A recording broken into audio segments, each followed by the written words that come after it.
Hello, I am doctor Sanjukta সরকার।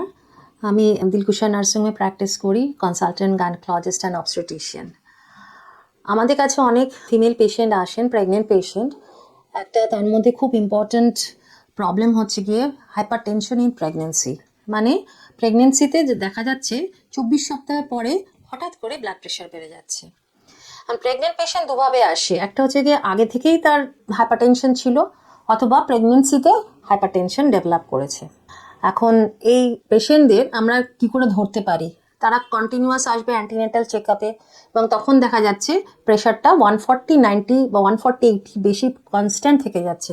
তার সঙ্গে পা ফোলা, মাথা যন্ত্রণা, এইগুলো সিমটম নিয়ে আসে। এবং এটার কারণ হচ্ছে গিয়ে, এটাকে আমরা বলি প্রি এক্লাম্পসিয়া বা pregnancy induced hypertension. The cause of hypertension is the pregnancy itself.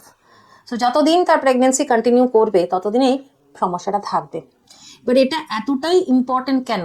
এটা একটা হাই রিস্ক প্রেগনেন্সির মধ্যে পড়ে। তার কারণ হচ্ছে গিয়ে, এই প্রেশারটা যদি প্রেগনেন্সিতে কন্ট্রোল না করা হয় তাহলে আলটিমেটলি অনেক কমপ্লিকেশন হতে পারে, যেরকম ইন্ট্রাসেরিব্রাল হেমারেজ বা ব্রেনের ভেতরে রক্তক্ষরণ হতে পারে, কনভালশন হতে পারে যেটাকে এক্লাম্পসিয়া বলা হয়, বা কিডনি ফেলিওর হতে পারে। এছাড়া অনেক সময় রক্তের ভেতরে ব্লিডিং স্টার্ট হয়ে যায়, যেটাকে আমরা ডিসেমিনেটেড ইন্ট্রাভেসকুলার কোয়াগুলেশন বলি। বা অনেক সময় লিভার ফেলিওর হতে পারে, প্লেটলেট কাউন্ট কম হয়ে যেতে পারে, লিভার এনজাইমস বাড়তে পারে। এটাকে বলা হেল্প সিন্ড্রোম, যেটা প্রচণ্ড রকমের মর্টালিটি রেট হাই।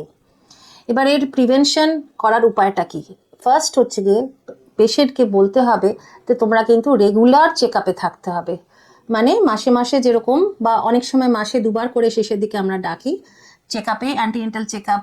শুধু মায়ের চেক আপ না, বাচ্চার হার্টবিট, বাচ্চার গ্রোথ, এগুলো সমস্ত আমাদের ফলো আপে রাখতে হবে।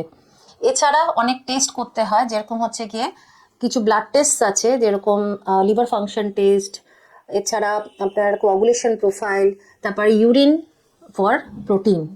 এইসব পেশেন্টে দেখা যায় ইউরিনের সাথে প্রোটিন লিক করে, এবং তার সাথে সাথে পা ফুলে যায়।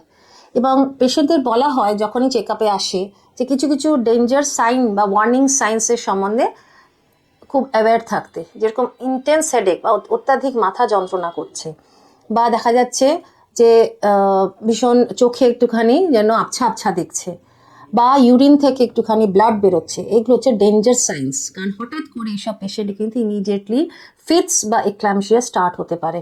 এর জন্য একটাই আমি রিকোয়েস্ট করবো পেশেন্টদের এবং পেশেন্ট বাড়ির লোককে, যারা এসব রোগ নিয়ে আছেন, যেসব প্রেগনেন্ট, তাদের কিন্তু রেগুলার মনিটরিং করা, ডাক্তারের কাছে এসে রেগুলার দেখানো, ব্লাড প্রেশার দরকার একটা মেশিন বাড়িতে কিনে এনে সেটাকে চেক আপে রাখা, ব্লাড প্রেশার বাড়লে সঙ্গে সঙ্গে ডাক্তারকে ফোন করে তাকে দেখানো, টাইমে টাইমে আলট্রাসাউন্ড করে বাচ্চার গ্রোথ ঠিক আছে কিনা, বাচ্চার কোনো সমস্যা হচ্ছে কিনা সেগুলো দেখা, এবং তাছাড়া সময় মতো ঠিক মতো সময় সঠিক ওষুধ, প্রেশারের ওষুধ, সব কিছু ওষুধ খাওয়া, রেস্ট অ্যাডিকুয়েট নেওয়া, কাঁচা নুন এবং নোনতা জিনিসগুলো অ্যাভয়েড করা, অ্যাডিকুয়েট স্লিপ, ঠিক মতো সময় ঘুমানো, রেস্ট নেওয়া, একটু হাঁটাচলা, হালকা যোগা, যেগুলো প্রেগনেন্সিতে আমরা বলে থাকি, এগুলো করা।